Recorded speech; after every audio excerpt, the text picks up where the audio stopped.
right. Hello, everyone. Thank you for coming. My name is Candace. If you did not know that already, I'm the president of a Scholar Academy, our philosophy club on campus, along with Allison and Will, who do a lot. If you haven't noticed, the QR code is new for a lot of you who keep coming to these things. But that's the QR code for our GroupMe. It's an easy way for us to keep you updated on events that are coming up. Other than that, we also have the Facebook page, which is a Scholar Academy. If you like the page, you can follow it. We'll post the posters for new events coming up and also videos from past events. There's quite a few up there, so you can listen to old ones, and then we'll keep you updated on new ones in case you can't make it. Other than that, I do want to take this opportunity to kind of plug our next event, which is April 18th. We're doing a panel on suffering with Dr. Fent, Dr. Fritzen, and Pastor Rasmussen from Holy Cross Lutheran Church, answering questions like, is suffering good or should it be avoided, and a lot more. So please come to that. Otherwise, tonight we have Professor Lee talking about the problem of evil. So I will give you the floor. Thanks. Can everybody hear me all right at this volume? Okay. So yeah, the title, maybe I'll say this. What I handed out was the quotes that I'll be, they're all the quotes from the book, the paper, and they're in the order that they're given. Some of them are kind of difficult to follow, and I'll be referring to them at various times in the paper, so you could have them as your reference. The paper is tentatively titled A Problem with the Problem of Evil. In writing this essay, I think I may have found a couple more, so maybe it's some problems. But here we go.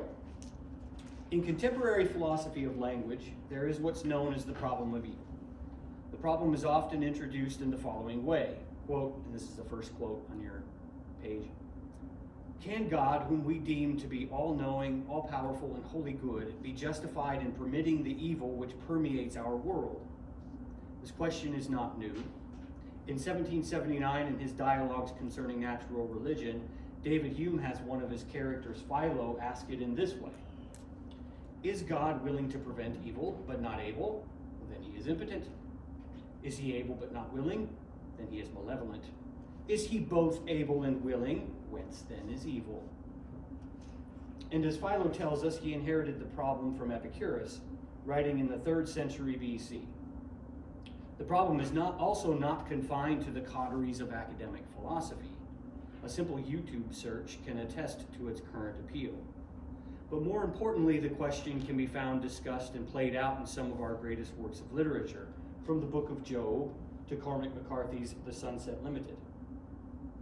Nowhere is this more apparent than in Fyodor Dostoevsky's The Brothers Karamazov, where the character Ivan, with his Euclidean mind, simply cannot reconcile a world as ours, awash with evil, being the work and concern of a loving God. I will return to Ivan at the end, but first I'd like to present a fuller account of just what the problem of evil is, and then look at some common, though I think unsuccessful, responses to it. In his Evil and Omnipotence, J.L. Mackie says, in its simplest form, the problem is this. God is wholly good, and yet evil exists. There seems to be some contradiction between these three propositions, so that if any one of them were true, the third would be false.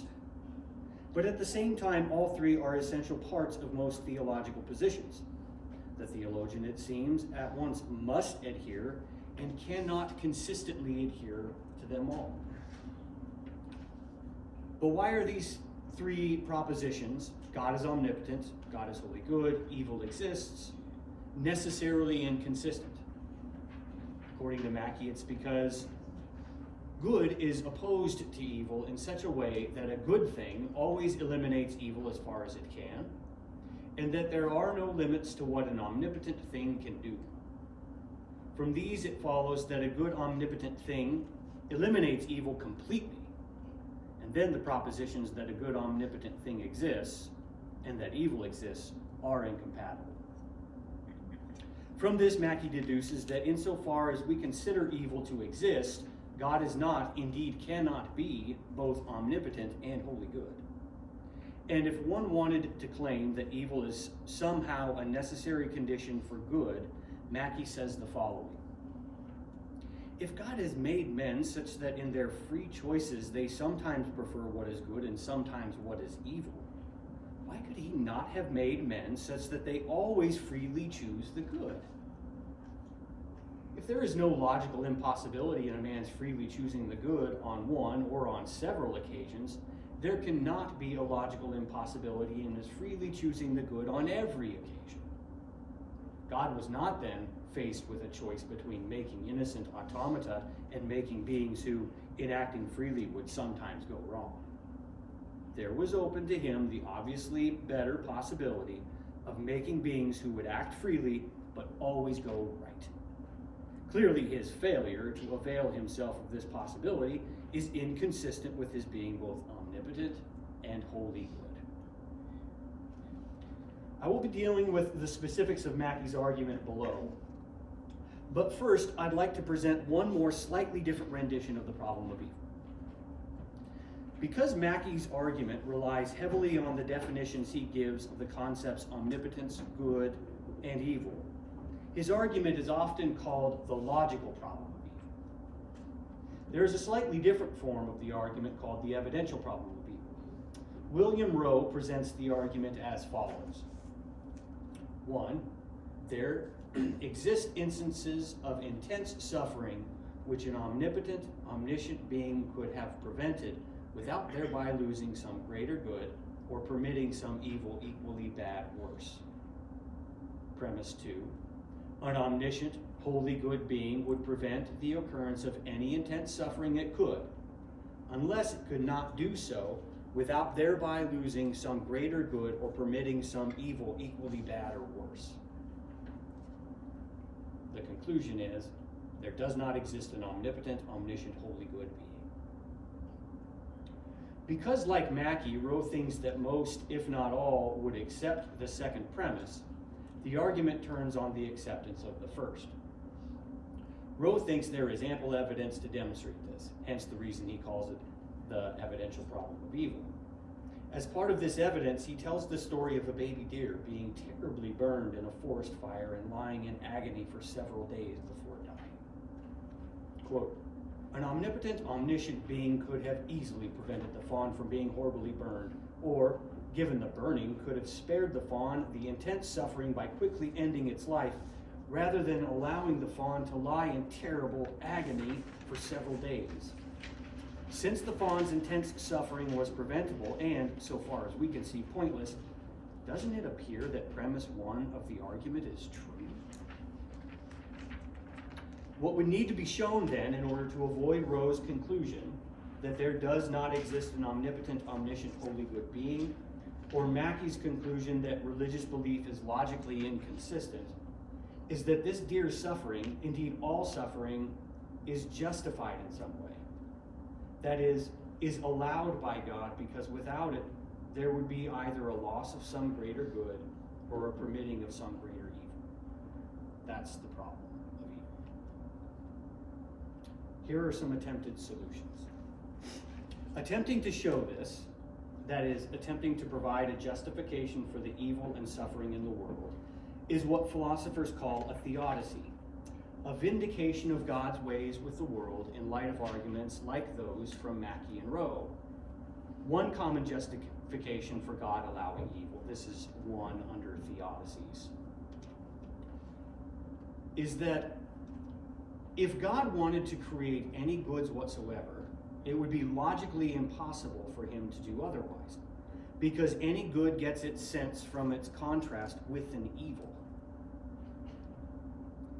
If I'm understanding this correctly, what is meant here is that, for instance, courage is a good character trait precisely because there are certain dangers in the world.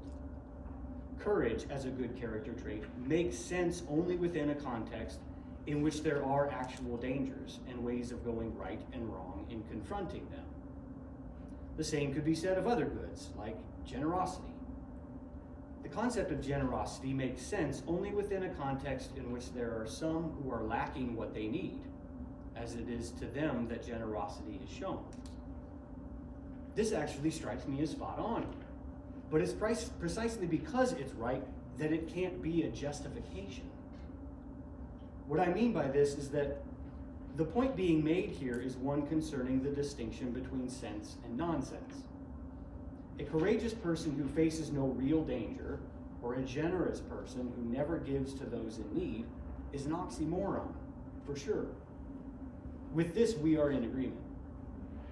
But this can't be used as a justification for real danger or poverty, can it? Saving one's son from danger, say, is of course a noble good thing for a dad to do.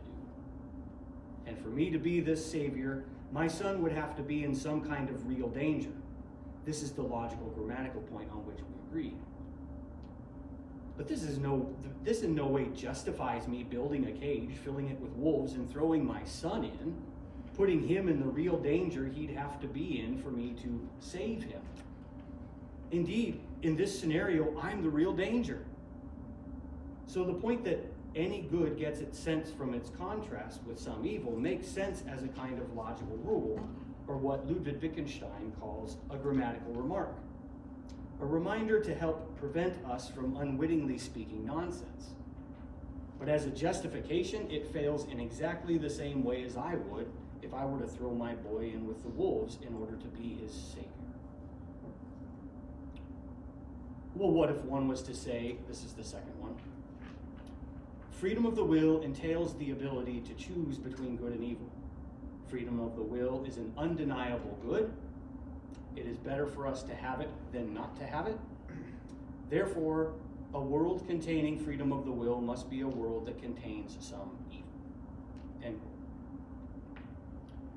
The first sentence here seems fine, but to the second and third, in order to say that it is an undeniable good that humans have a will, we would have to be able to say what it would be for humans not to have a will. But I'm not sure what a human without a will would be. It sounds, well, not human. To put this another way, it is better for us as humans to have hands, or to have certain mental and emotional capacities. To lose any of these could indeed be a great loss, but it's not one's humanity that has been lost in losing any of them. One would still be, in at least some uncontroversial way, a human. But a loss of the will, a denial of someone's will, that is affecting one's humanity, right? Well, if this is true, then we can't say, that is, it simply doesn't make sense to say that it is better for us to, as humans, to have a will than not to have a will, precisely because there is no us humans without a will. Whatever we are thinking as the alternative to us having a will just is not human. What if one was to say, number 3, a justification for God allowing evils to exist is that the evils are part of God's plan for our character development. That development makes the presence of evils logically necessary, since it cannot occur without them. End quote. Believe it or not, here is how one philosopher has dared to express this attempted justification. I forgot to put this one on there. Quote, the suffering becomes the tool which we use for our growth of moral understanding. And so in yet another way, the sufferer is of use to us in helping us to grow. End quote. One problem I have with this is its portrayal of virtuous character and growth of moral understanding. Of course, virtuous characters are the ideal, but the virtuous person is not primarily concerned with developing a virtuous character. She already has it. The one who is concerned with developing virtue is the one who acknowledges a lack of it in oneself. And the one for whom the suffering of others becomes a tool which is used for growth of moral understanding is not only demonstrating a lack of moral understanding, this person is coming dangerously close to demonstrating wickedness. Why? Because other people and their suffering are being used as tools for one's own personal gain. To see even more clearly the illogic of this attempted justification, Imagine the Good Samaritan coming to the man on the road to Jericho who was robbed, beaten, and left for dead, and responding not by being moved with compassion at the sight, but with, yes, another opportunity for me to develop and demonstrate my virtue and grow in my moral understanding. This attitude towards the suffering of others as a means to character development and growth in moral understanding ironically voids that very character and understanding. By treating the suffering of others as a tool, it trivializes the suffering and thereby demonstrates a lack of both virtue and understanding. There are, I assure you, other attempts at providing a justification for God allowing evil in the world. The others that I know of have similar problems to those that we have considered already. To introduce them would, I think, be redundant, though I don't want to dissuade anybody from bringing anything up at the end. What I would like to consider instead is the possibility of a different response to the problem of evil. When one attempts to respond directly to the arguments of Mackey and Rowe, one ends up saying some very strange and, as we have seen, incoherent things.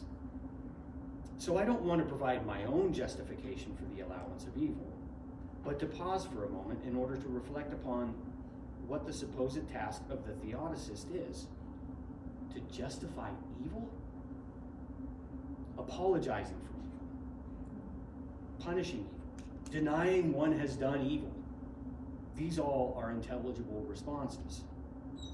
But justifying it? This strikes me as suspicious. Justifying certain pain? Again, that makes sense. A parent taking his child to the dentist to get some wisdom teeth pulled or to get braces put on would be painful. But it could hardly be called evil, precisely because there is a justification for it. It is done for some good. If we are going to maintain that good and evil are opposites, then to say that X is a means to some good, and especially to say that X is a necessary means to some good, we are ruling out X being an evil. Again, this is a logical point, not a moral or an experimental one. To entertain the notion of a justified evil is to conflate the very categories of good and evil. Even in a situation where one is choosing the lesser of two evils, if one is happy with one's choice, one is, I think, misunderstanding it. This is portrayed very well in Melville's final work, Billy Budd, even though Captain Vere thinks he has made the best choice in sentencing Billy Budd to death for killing the evil John Claggart, he is tormented with it for the rest of his life because he understands what the choice was. Evil. So again, my suspicions are raised. And they do not stop or even begin with theodicies, with the attempts at justifying evil.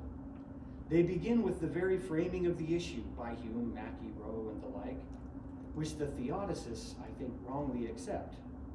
Remember, we are told that the problem of evil is this: can God, whom we deem to be all-knowing, all-powerful, and wholly good, be justified in permitting the evil which permeates our world? Those that we have considered thus far have answered this question. Some have answered yes, and others have answered no, but my suspicions are running deep. So deep, in fact, that I want to consider whether this question even makes sense. One suspicion I have is this: does God permit or allow evil? I'm not asking here whether there is evil in the world. It is a question of whether it makes sense to say that God allows it. Did God allow anyone to nibble from the tree of knowledge? Wasn't this the one thing he told Adam not to do? You are free. This is God speaking. You are free to eat from any of the trees of the garden except the tree of knowledge of good and bad. From that tree you shall not eat. The moment you eat from it, you are surely doomed to die. End quote. This seems pretty clear, right? Not okay. Did God allow Cain to murder his brother Abel? No, of course not. And it was precisely because Abel failed to be his brother's keeper that he was punished by being an outsider, to every communal relation thereafter. So are Mackey, Rowe, Hume, and the theodicists responding directly to their arguments just wrong when they say or assume God allows such things? I'm wondering if it's something like this. In one sense, we might call it a descriptive sense. My boys can go into the pantry and eat whatever they can get their hands on. I call this sense of can descriptive because it simply presents one of the many possible actions they are capable of performing. It is descriptive of them as healthy, at times slightly annoying 3 and 8-year-old boys. In another sense, what we might call a prescriptive sense, they cannot do this. That is, they are not allowed. I call this sense of can prescriptive because, well, it's really not descriptive at all. In telling them, you cannot keep eating everything in the pantry whenever you want. I'm not describing them, or anything else for that matter. I'm giving them a command. These are two importantly different uses of language, even if the words used are the same. Now, the point of this analogy is to see that the concept allow or permit makes sense in context of the second prescriptive sense, but not in context of the first descriptive sense. To say that my boys are allowed to gorge themselves from the pantry simply because we can intelligibly conceive of them doing this is to conflate these two importantly different senses. Yet, this is precisely what is being done in saying that God allows evil, and thinking the real philosophical question is only whether it is justified or not. To see further just how mistaken this use of allow is, think of its negative version. Just as it is a misuse of allow to say that my boys are allowed to eat whatever they want from the pantry simply because this is an intelligible human activity, it would be a misuse of prohibited or not allowed to say that I am not allowed to grow wings or to turn myself invisible. I cannot do these things. Fact. But, and this is the logical point, neither God nor anyone else is preventing me from doing them. To say that I'm being so prevented is not false, it's incoherent. This conflation is one of the problems I see with the problem of evil. It's portraying evil as allowed, which in the prescriptive sense is simply not true. God does not allow evil in that sense. And in the descriptive sense, it's incoherent. It simply does not make sense to identify evil being done with evil being allowed.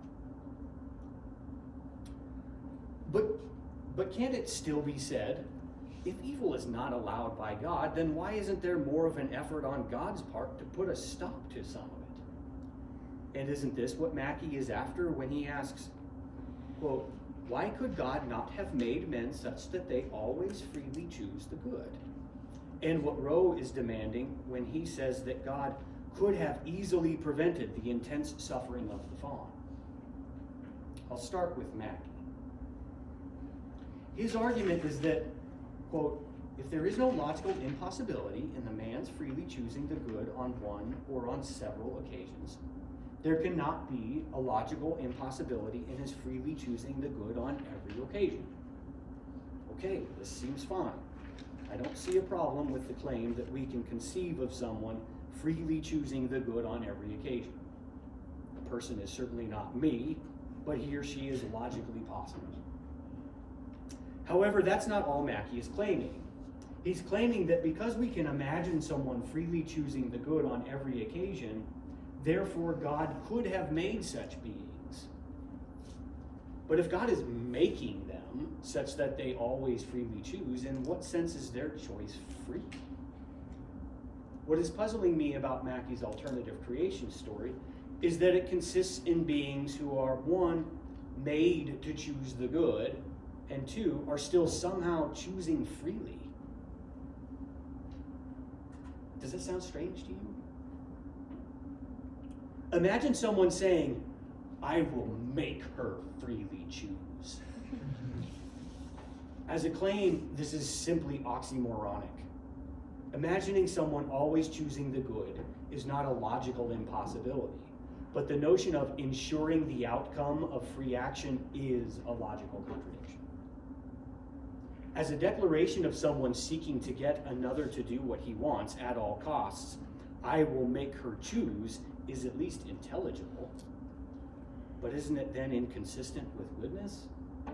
That is, isn't someone who does this, who makes her choose, lacking in goodness precisely in denying her choice, precisely in doing what Mackie is saying God would do? Indeed, isn't this someone acting tyrannically? I will return to this point after considering Rowe's concern. But one final aspect of Mackie's account that troubles me is when he says, quote, there was open to God the obviously better possibility of making beings who would act freely but always go right.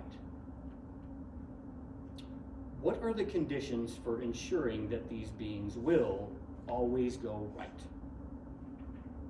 Put another way, how can we make sense of a knowledge of free choices that have not yet been made? Indeed, the contexts in which these choices are made and made intelligible have not yet happened. As we've just seen, it can't be that God knows how they will choose because he makes them so they choose in one way rather than another, because then we simply aren't talking about a free choice. This knowledge that these beings will always go right, I take it, just is what is meant by saying that God is omniscient or all-knowing. He knows what one's choices will be between and how one will choose from among them, always. I'm sorry, but how? If the choices have not been made, and further, if the context within which these choices are even made intelligible have not yet been established, then just what exactly is their knowledge of? Now, Mackie does not do this explicitly, but it is here that I have heard it said, in relation to God who is eternal, who is outside space and time, the future can already be seen by him, or at least known by him. Here, I have to admit, we are getting into a realm of metaphysics that I simply cannot do standing up, and I'm not good at doing sitting down. But I don't think we should have to go far down this path.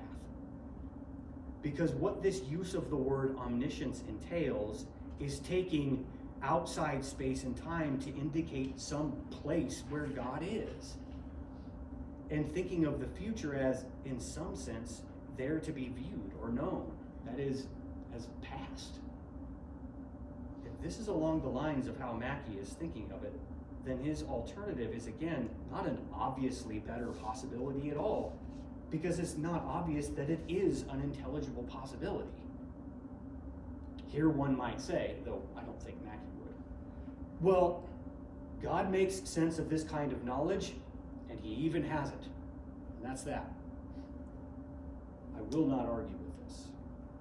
I am only trying to point out that for this concept omniscience to play a role in a critique or a defense of the logical consistency of religious belief, it needs to make sense to us mortals too. And now to Rowe. What is he imagining, or what are we supposed to imagine when he says that, quote, an omnipotent, omniscient being could have easily prevented the fawn from being horribly burned? What are we supposed to imagine the omnipotent, omniscient being doing? Are we supposed to imagine him creating a completely new world? One in which suffering is not even a possibility?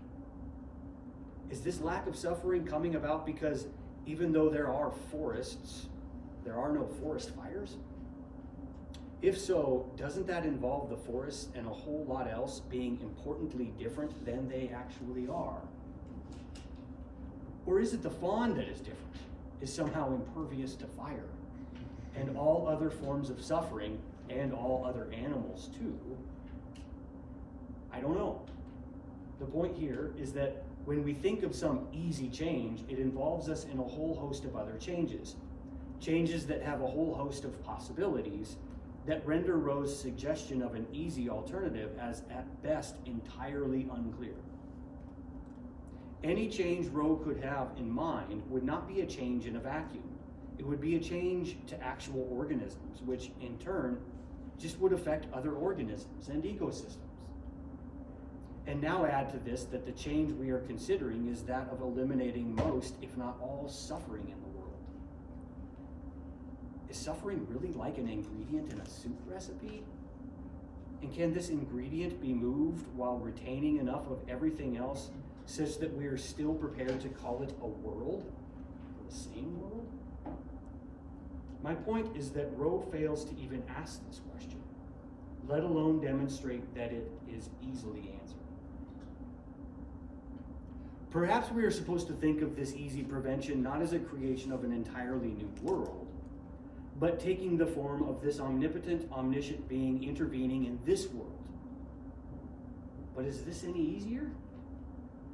I'm reminded of the last Marvel movie I watched where the main antagonist, an alien named Thanos, sought to annihilate half of life on Earth, or in the universe, and he succeeded by gathering together 6 gems, putting them on a glove, putting the glove on and snapping his fingers. I'm not at all criticizing this movie. I'm just saying we simply don't have an answer for questions like, and how does his snapping his fingers effect a catastrophic change in all of the universe? Likewise, Roe and Mackey are not presenting a clear and coherent picture of this alternative that they say an omnipotent, omniscient, wholly good being could have easily brought about. If Mackey and Roe are so unconcerned with providing such an account, why then are they so confident in their conclusions? To this, there is a clear answer. Their conclusions follow deductively from their definitions of good, evil, and omnipotent.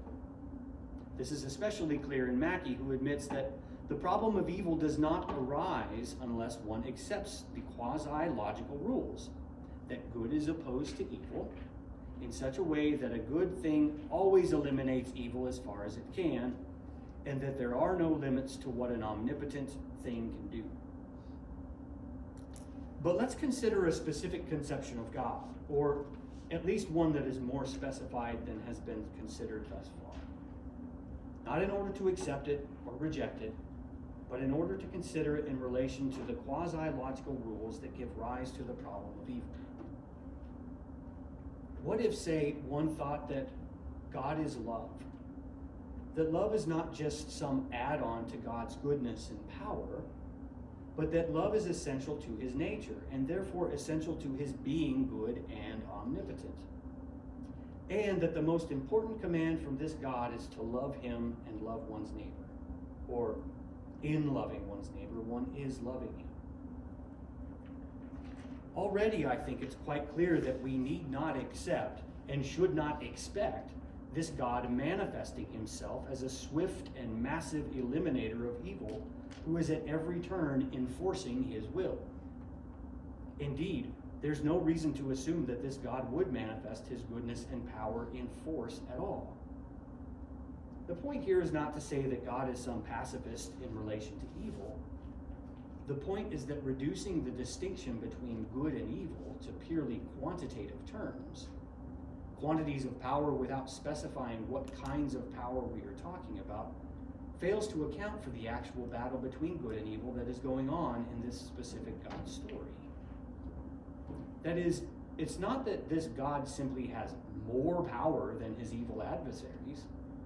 It's that his power, whose essence is love, is wholly other than that of his adversaries. Indeed, it would not be logically impossible, to repurpose Mackey's phrase, for this God to reveal himself as a suffering servant, which would not be a disguise hiding his true nature. Rather, it would be a revelation of who he essentially is. Again, I'm not asking anyone to accept or reject this story here and now.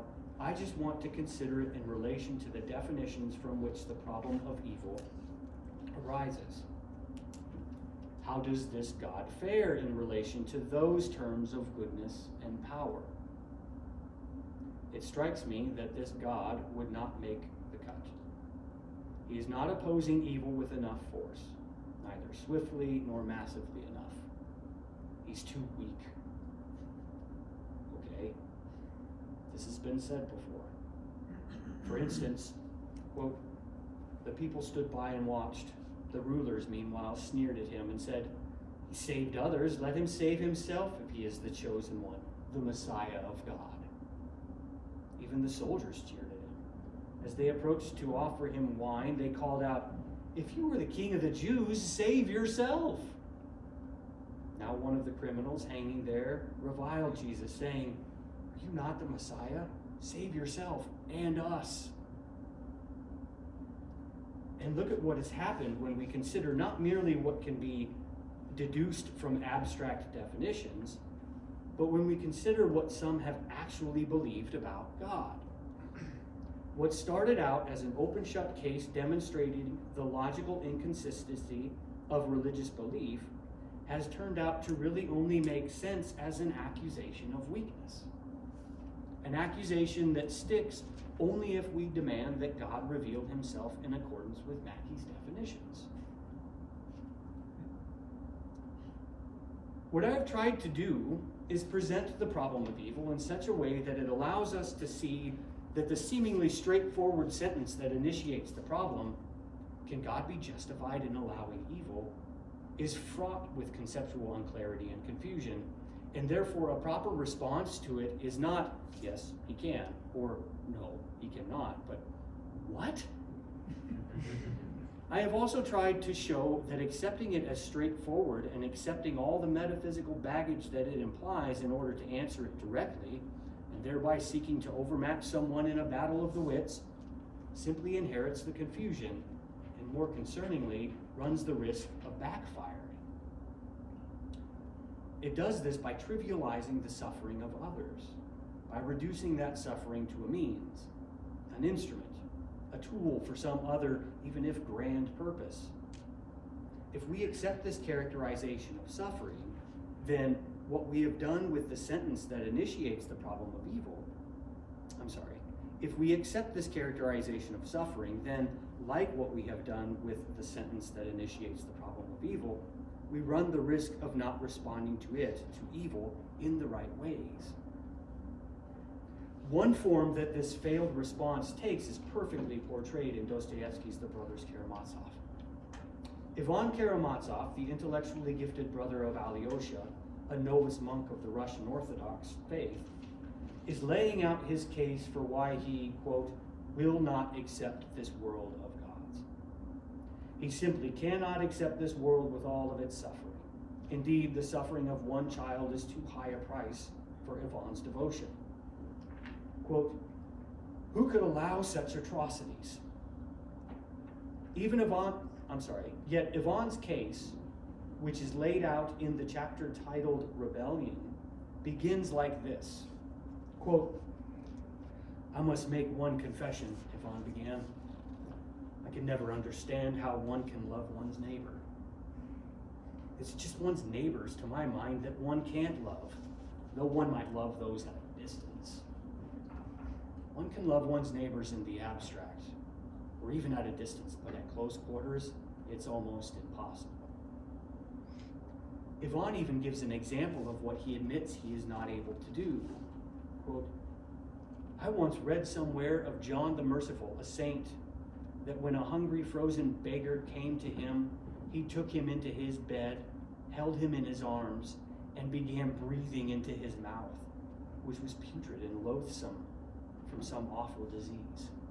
End quote. This is a beautiful example of what it means to love one's neighbor. It complements perfectly the love that is portrayed in the parable of the Good Samaritan. But here's my question. Ivan says that one can love one's neighbor in the abstract, but how could one do what John the Merciful did in the abstract? How could one love this beggar, or the beaten and robbed man left for dead on the road to Jericho at a distance? The answer, I think, is that one can't. Love in the abstract or at a distance is no love at all.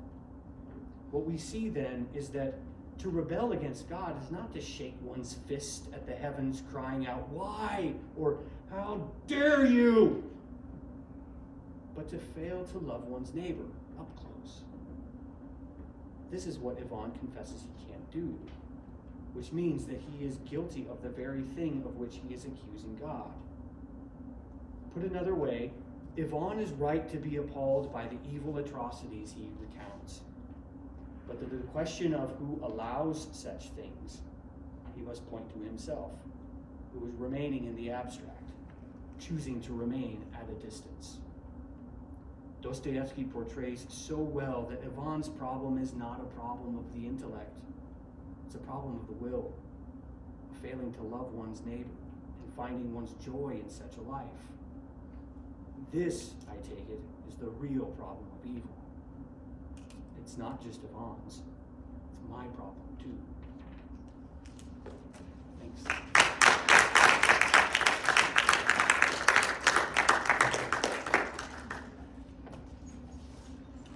I'm gonna sit down.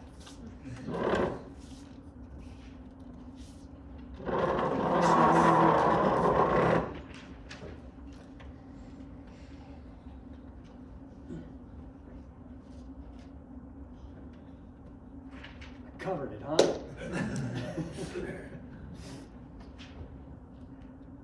Dostoevsky covered it. There was a statement, a statement that why does God, why he has not stopped all this evil? We don't know all the evil that he has stopped. Okay. I think, yeah, we have no idea what evil he has not. Yeah, and maybe this is in reference to what you're saying. When I read that quote from Scripture where the criminal who was being punished alongside him, he says, "Are you not the Messiah? Save yourself and us." I was thinking, according to that God story, that is what he is doing. That's what he's doing on the cross. And it's I think a problem. It's not just Mackey or Rowe, but there's a tendency to abstract from any specific context in which you might deal with God in the concrete. And I think when you do that, the logical and the evidential problem of evil just don't arise. There are other problems that arise, problems of the will, but not the problems that they are having. Yeah, 'cause, for instance, the COVID thing, maybe that could have very easily been a black plague of the 13th, the 12th century. That God didn't permit that to. Yeah. Germany winning World War II.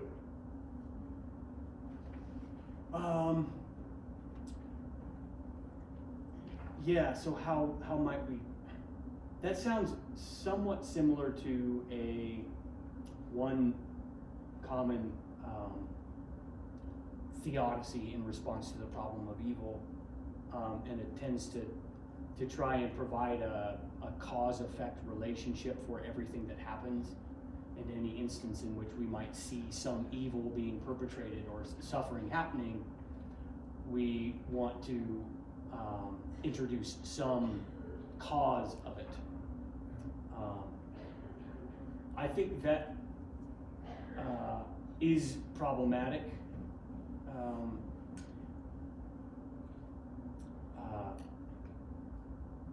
Because if we're thinking of suffering as being justified in some way, for whom is it justified? I'm not sure if we're going to be able to answer that question. And I guess maybe one hesitancy I might have of thinking things in that way is we run the risk of trivializing the evil or the suffering of others by trying to fit it in some cause and effect. But also, there's just things that we're not going to understand. That's true. Yeah. And I hope right. that if I'm lucky enough to have right. that beatific vision, right. that it all becomes clear. Right. But Yep. until then, we cannot understand how Right. God has put things, how he's worked. That's my belief. Yeah.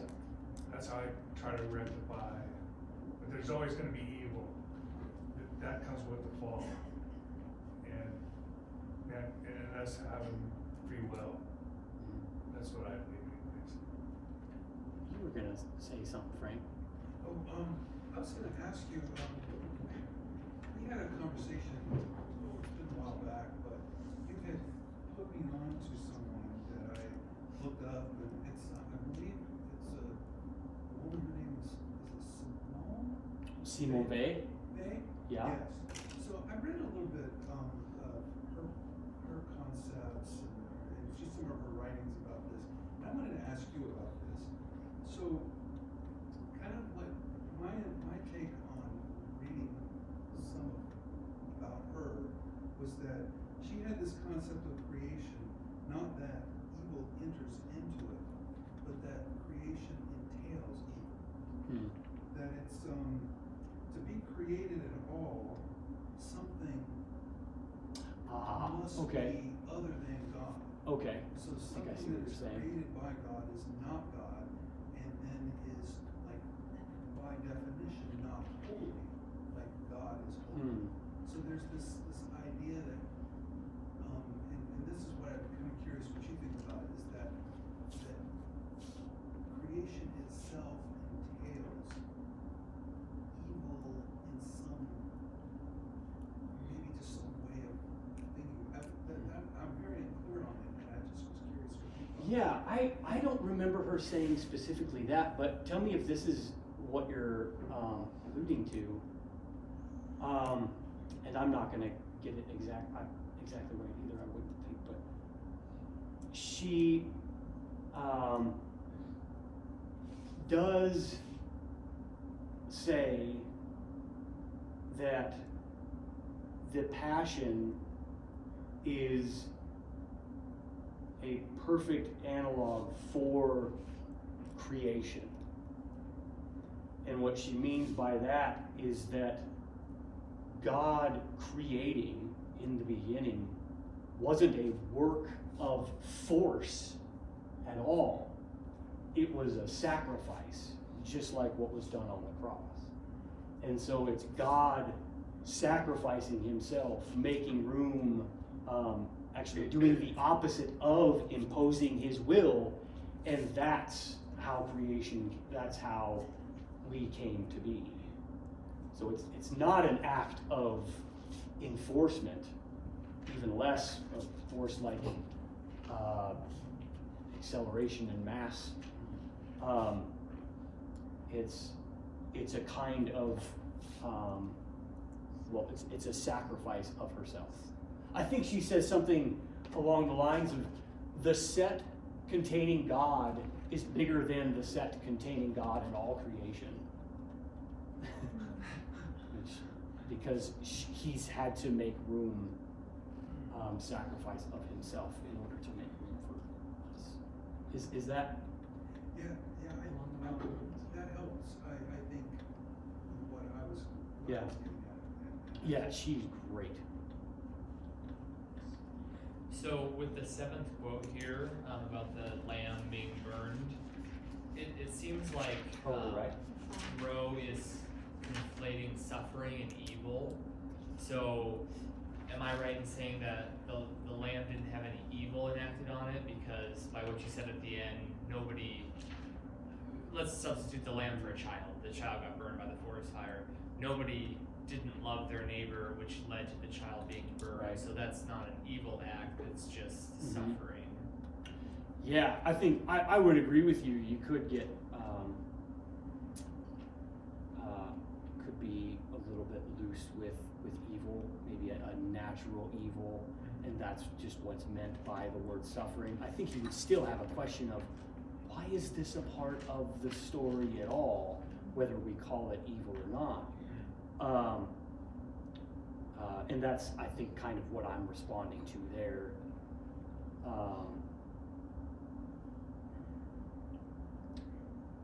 But yet your point is, well, look, if we want to get clear on the problem of evil, why don't we just start with evil is something that one intentionally does to another, or in failing to provide for the good of another, that could remedy a lot of the ancillary problems that we seem to be having. Is that kind of what you're saying? Yeah, that's it. Mhm. I just feel like if that distinction is true or Mhm. made or whatever, that would that clear some of the Right. problems with the And- problem of evil. Right. Yeah. And maybe this is where you're heading to. There's this notion, and it seems like Yvonne is expressing it too, that the worst thing that could possibly happen to somebody is that they suffer certain kinds of pains, or be the one who is the recipient of this kind of thing. And I think what Dostoevsky is showing is that there is a worse possibility. It's being evil. It's being the one who perpetrates that kind of thing. And that can certainly get missed if we conflate just any kind of natural suffering with evil, right? And I feel like then that's shown in the example he gives about that man that's being held prisoner and told to give up his faith, and Mhm. that's the difference Yep. between suffering and then the true evil comes when he denies God Right. in order to prevent the suffering. Right. And it's been a while since I've read it, but doesn't he have a confrontation with the devil at the end? And I'm kind of wondering if that's him recognizing what I've attributed to him at the end, that he recognizes he is what he's been accusing others of being. He's guilty of this. He recognizes, I am the evil in the world. And yeah, I think Dostoevsky's clearly portraying that as a far more wretched existence than any kind of suffering that could be that we could endure. I don't know if I have like a really confusing question. I thought about this in my head for a little bit.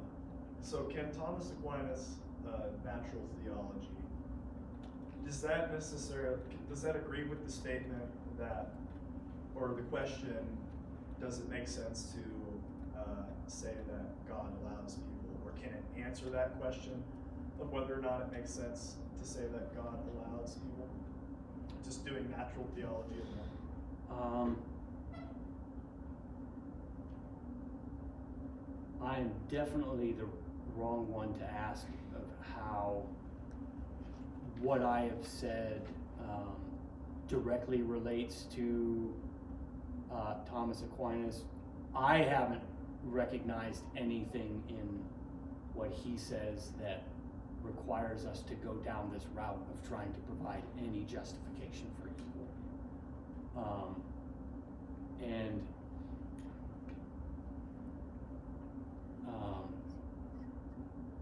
from what I remember of Aquinas' conception of God, as far as natural theology goes, there's very little that we can say of him.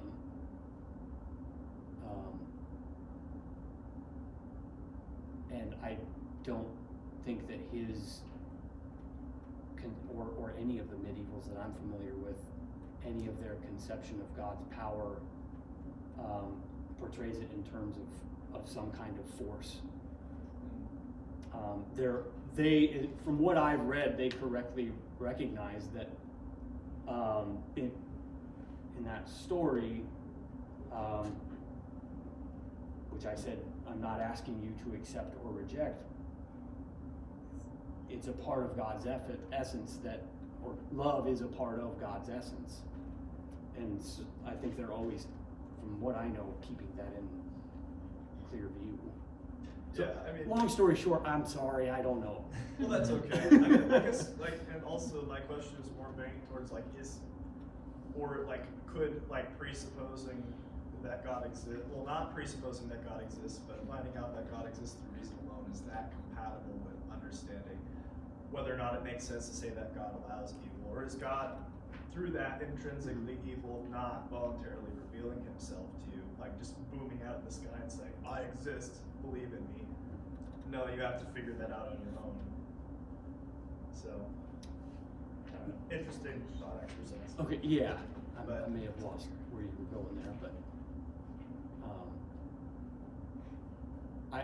I don't think that anything that I have said has prevented us from,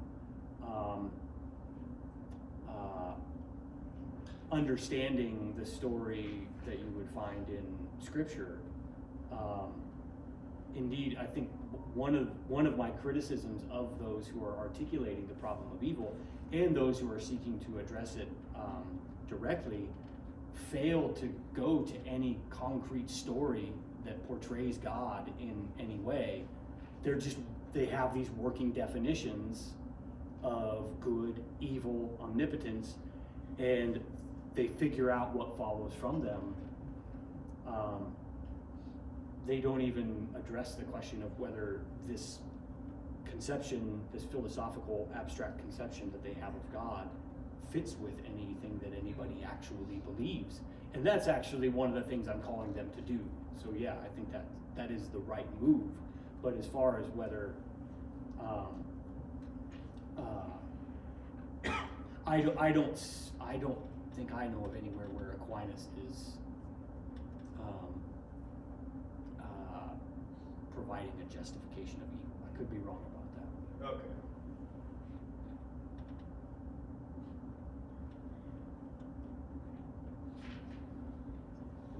I was just curious what you think about, so like, in this concept of God allowing evil, I think, and at least I know I've kind of experienced it in this way, is that when you read the book of Job, and you get to the beginning of Job, and you have this sort of like prologue, this kind of story at the beginning where the sons of God come before God, and the adversary says to God,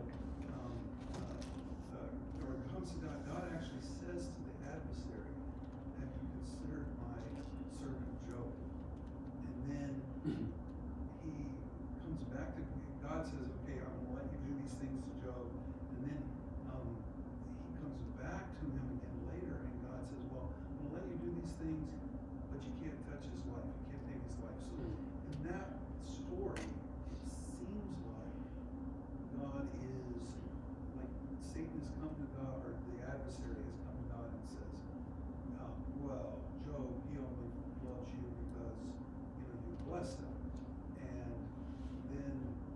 How do you think it could be revealed that that's not true? How do you think he would show that? Oh, you mean like how could How God could show it? that, or Yeah. How could it possibly be revealed that Job doesn't just love God because of all of these worldly treasures that he has? How would that? How could that possibly be shown? What would at least one way of showing that be? Take him away, see what he does. And what does he do? He still loves God. And so what is really apparent to me in that book is that Job's love of God is fundamental in his life. It's not these other things.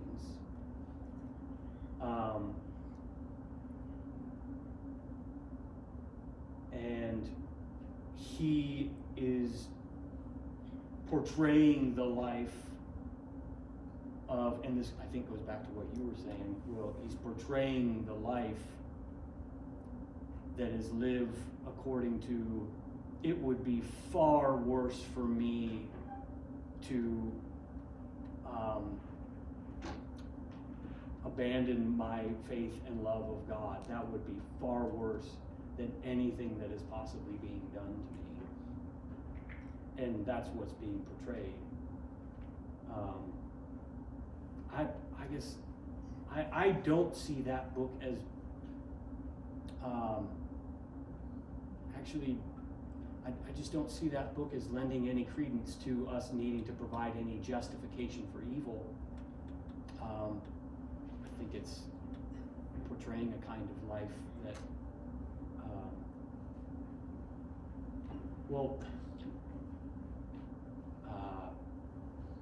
doesn't he say in that book that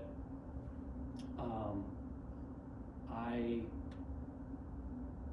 don't have a case against God. I wasn't there with God in the beginning, and so it's not because he is lacking in virtue, and I don't think he does attempt to provide any justification for the suffering. He endures it. Why? Because he loves God. But maybe I'll defer to Gene. He just wrote a book on Job. Okay. But I do think that it connects with what you said about Simone Weil. The beginning of Job is in a way sort of like the way creation has to happen. Creation being a lesser good than God himself. So in fact, by doing anything, you might even say God's creating evil. Because now there's room for things other than him. Well, that can't be good. Well, it certainly can't be better than what we've got. Well, we don't have it, but he does. I mean, so Simone's way of putting it, that God has to draw back, Sacrifice. withdraw himself, Right. for there to be space for these other goods. Right. Is just what God is doing with Job in that first scene. Yeah. He's withdrawing himself so that the goodness of Job can appear. And that goodness can't appear without him withdrawing. Just like creation is a lesser good than God, can't appear without him, to use a spatial metaphor, taking Right. up all the space. Right.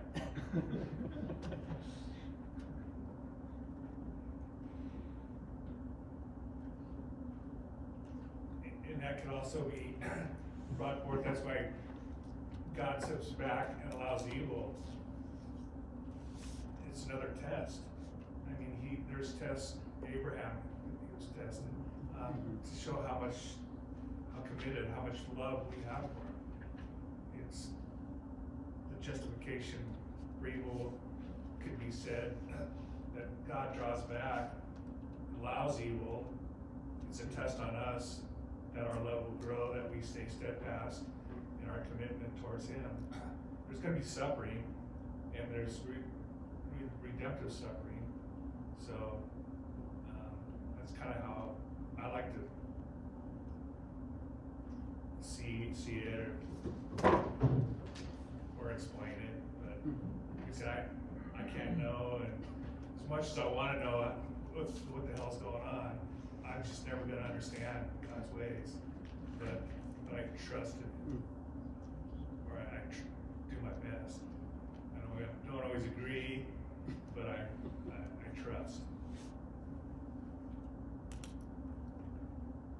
Yeah. Can that almost correlate in a fact where, in Republic, where Socrates is explaining kind of like the true philosophers and how they can't be just in a complete state of just goodness, they have to go through some kind of testing to show their virtue.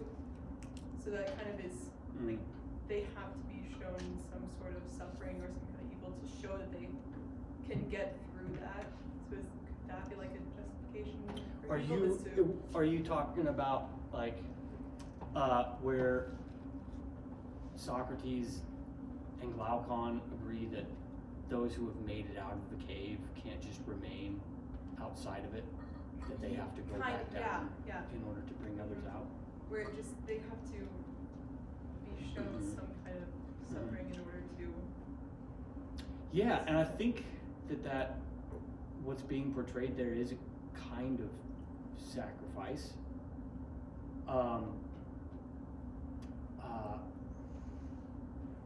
But if I remember correctly, they don't just do it out of duty. They do it precisely because what they have just witnessed, they want to share it with others. There's this motivation. It's that they want others to witness what they have witnessed outside of the cave. And the struggle is getting others to turn around and go up with them.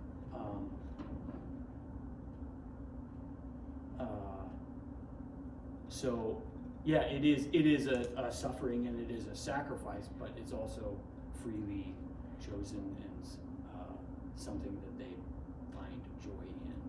Would they even consider that suffering then if they want to do it so badly that they're going down? Would it even be painful to them at all if they're Yeah, just because- doing it out of joy? It's a spatial metaphor, getting out of the cave and then going back down, but it's a metaphor for an internal movement, right? Right. So they are never, insofar as they have been a witness of the good, Mm-hmm. in order to share it with others, they never have to be apart from that. They never have to, that will always be present to them. Mm-hmm. So going back down into the cave is not leaving the good in Right. any way. Would they even be suffering? Right. doing And it? yeah, and I think that's a really important point when we think of God in Mackey's terms that are analogous to the terms of some kind of physical force. We want or maybe even demand God to reveal himself in some powerful or forceful way, or some kind of temporal way. Or if he doesn't, we say then that he's absent.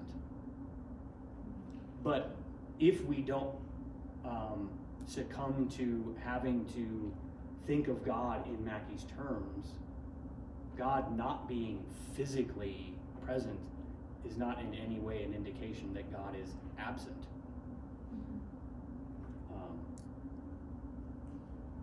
And so that might be another thing that's going on in Job too, even though he is experiencing all of this suffering. He's never apart from God in it. God is with him in his suffering.